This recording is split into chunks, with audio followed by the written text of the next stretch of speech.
All right, welcome to Jets Talk. My name's Ryan. I'll be your pilot today. I'm here jumping on a quick live to talk about Josh Myers getting a 2-year extension from the New York Jets, $11 million.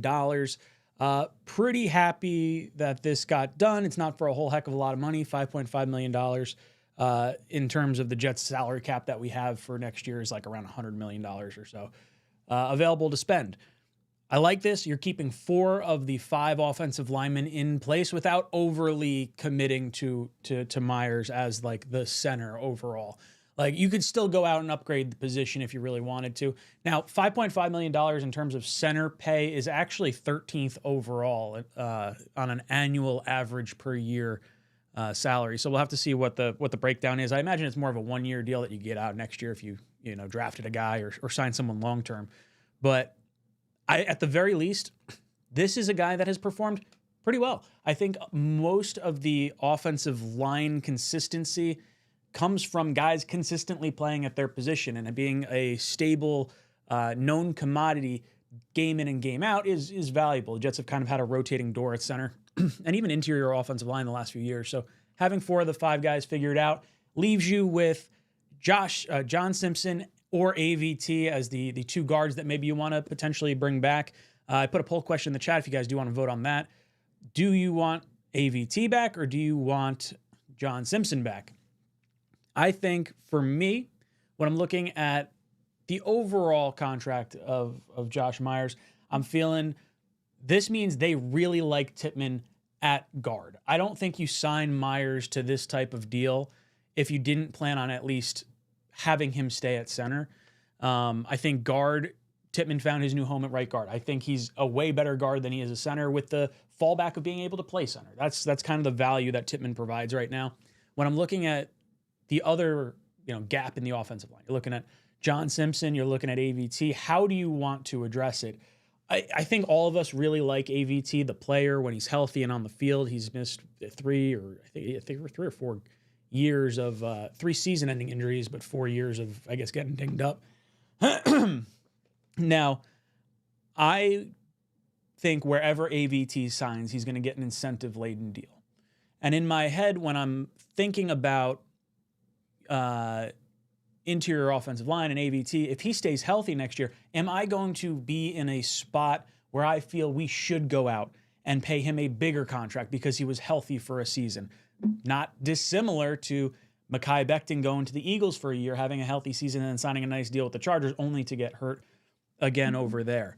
So I'm in this weird spot right now of I don't mind AVT on a prove-it deal. Like if you could tell me AVT on a prove-it deal, John Simpson on a prove-it deal, which one would you prefer?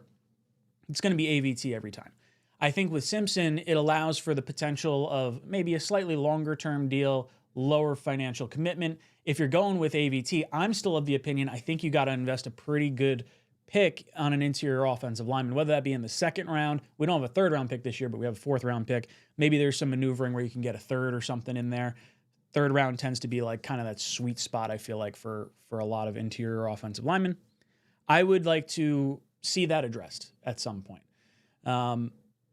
Jets are going to have $100 million in salary cap space. Do they go after someone like Tyler Linderbaum? I don't think this necessarily prevents the Jets from doing that. I think it's probably unlikely that he leaves the Ravens.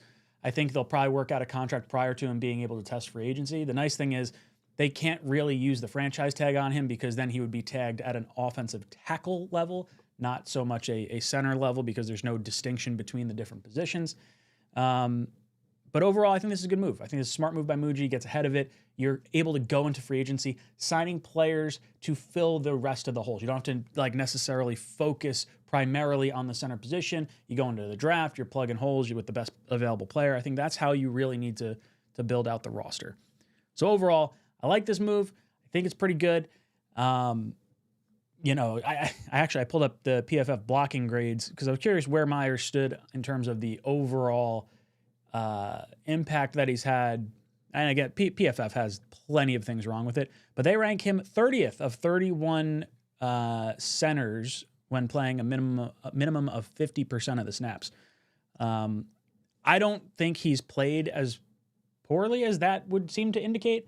I think at the very least you're getting consistency right there. I would say if that is reflected on tape in some capacity, and we gave him $5 million, then I guess to some degree that's definitely an overpay.